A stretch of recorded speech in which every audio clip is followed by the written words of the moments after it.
Hey YouTube, Liquid Arts here.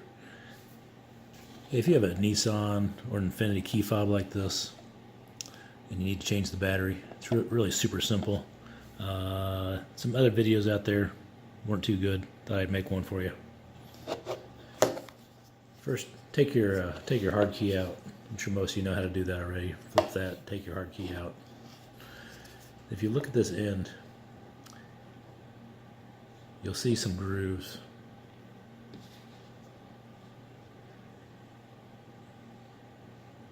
So what I'm going to try to do is with my thumbnail, I'm going to pull up, I'm going to pull that direction on this side, I'm going to pull it away, and then on this side, take a fingernail or a tool and try to grab that edge and then push the other half away.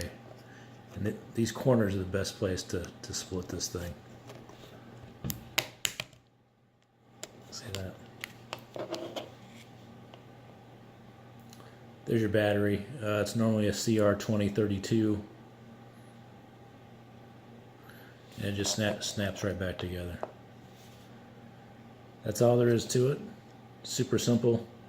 Like I said, you can use a tool, but it's a little bit safer if you can do it just with your fingernails. Good luck, and better than taking it to the dealer. See you next time.